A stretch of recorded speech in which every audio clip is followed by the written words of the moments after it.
प्रधानमंत्री नरेंद्र मोदी के गुजरात दौरे का दूसरा दिन है। उन्होंने अहमदाबाद में 2900 करोड़ की 2 रेलवे परियोजनाओं का उद्घाटन किया। अहमदाबाद से पहले उन्होंने बनासकांठा में भी विकास परियोजनाओं को हरी झंडी दिखाई। बनासकांठा में पीएम मोदी ने सरदार पटेल को लेकर कांग्रेस पर जमकर निशाना साधा। बनासकांठा से पहले पीएम मोदी ने केवड़िया में स्टैच्यू ऑफ यूनिटी पर सरदार पटेल को उनके जन्मदिन पर श्रद्धांजलि दी। सरदार पटेल की जयंती पर पूरा देश राष्ट्रीय एकता दिवस मना रहा है। इस मौके पर बीजेपी की ओर से शहर दर शहर कार्यक्रम आयोजित किए गए। वहीं कांग्रेस ने भी देश के पहले गृहमंत्री को श्रद्धांजलि दी।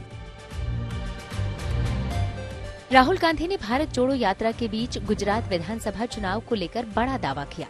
उन्होंने कहा कि आम आदमी पार्टी जमीन पर नहीं है, सिर्फ हवा में है, लेकिन उनकी पार्टी मजबूत है और सूबे में अगली सरकार बनाएगी। तेलंगाना के रंगारेड्डी में मीडिया से बात करते हुए उन्होंने एक बार फिर बीजेपी और आरएसएस पर निशाना साधा। राहुल गांधी ने कहा कि विभिन्न संस्थानों पर हमले हो रहे हैं, देश के संस्थागत ढांचे को नुकसान पहुंचाया जा रहा है। उन्होंने कहा कि सिर्फ मीडिया ही नहीं बल्कि न्यायपालिका पर भी हमले हो रहे हैं।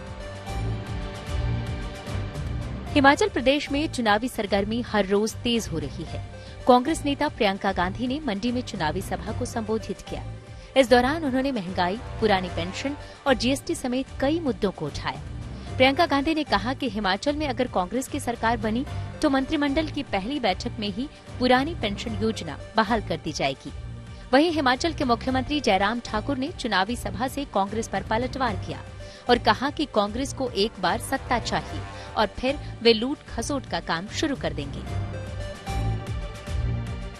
दिल्ली सरकार ने रेड लाइट ऑन गाड़ी ऑफ अभियान की फाइल दोबारा एलजी को भेज दी है। आम आदमी पार्टी ने दावा किया था कि उपराज्यपाल ने ये कहकर फाइल लौटा दिए थे कि इस कैंपेन के फायदे का कोई सबूत नहीं।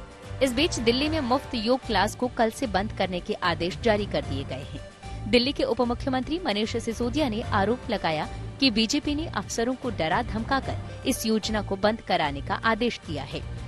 मनीष सिसोदिया का दावा है कि इसे लेकर उन्होंने उपराज्यपाल से भी मुलाकात की थी, लेकिन कोई फायदा नहीं हुआ। टाटा एयरबस प्रोजेक्ट के महाराष्ट्र से गुजरात में शिफ्ट होने को लेकर सियासत थम नहीं रही है। नागपुर समेत कई शहरों में एनसीपी ने विरोध प्रदर्शन किया। अकोला में एनसीपी कार्यकर्ताओं ने कागजी प्लेन उड़ाए। इस बीच महाराष्ट्र के डिप्टी सीएम देवेंद्र फडणवीस ने कहा कि टाटा एयरबस प्रोजेक्ट को शिफ्ट करने का फैसला उद्धव सरकार ने ही लिया था। दरअसल टाटा एयरबस प्रोजेक्ट के तहत C295 प्लेन को गुजरात के वडोदरा में बनाने का ऐलान हुआ है। इस ऐलान के साथ शिवसेना ने शिंदे सरकार पर आरोप लगाया था कि निवेशकों को सरकार पर भरोसा नहीं है। अब ये तय हो गया कि बिहार में 2 सीटों पर उपचुनाव में नीतीश कुमार आरजेडी उम्मीदवारों के लिए प्रचार नहीं करेंगे। बिहार के सीएम ने वीडियो संदेश जारी किया है और लोगों से आरजेडी उम्मीदवारों को वोट देने की अपील की है। मोकामा और गोपालगंज विधानसभा सीट पर उपचुनाव के लिए प्रचार का आखिरी दिन है। इस बीच डिप्टी सीएम तेजस्वी यादव ने कहा कि भले ही उपचुनावों के लिए नीतीश प्रचार नहीं कर रहे हों, लेकिन हमारे साथ उनका आशीर्वाद है। तेजस्वी यादव ने कहा कि मुख्यमंत्री नीतीश कुमार चोट के कारण प्रचार के लिए नहीं जा सके।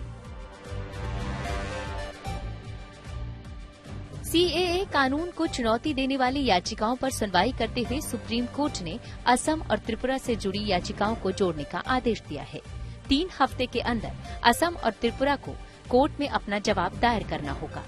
आज सुनवाई के दौरान कोर्ट ने 2 वकीलों को सभी याचिकाओं को संग्रह करने का जिम्मा सौंप दिया है। असल में इस मामले में 200 से ज्यादा अलग अलग याचिकाएं लगाई गई हैं। ऐसे में समय बचाने के लिए कोर्ट ने पहले ही तय कर लिया था कि याचिकाओं का संग्रह किया जाए। इस मामले में अगली सुनवाई 6 दिसंबर को होगी। जम्मू कश्मीर के कुपवाड़ा जिले के जुंगूड़ इलाके में सुरक्षा बलों ने घुसपैठ की बड़ी कोशिश को नाकाम कर दिया है। घुसपैठ करने वाले एक आतंकी को सुरक्षा बलों ने मार गिराया है। इसके बाद पूरे क्षेत्र में तलाशी अभियान चलाया जा रहा है। सेना की ओर से जारी बयान के मुताबिक एलओसी पर खराब मौसम का फायदा उठाकर एक आतंकी घुसपैठ की कोशिश कर रहा था।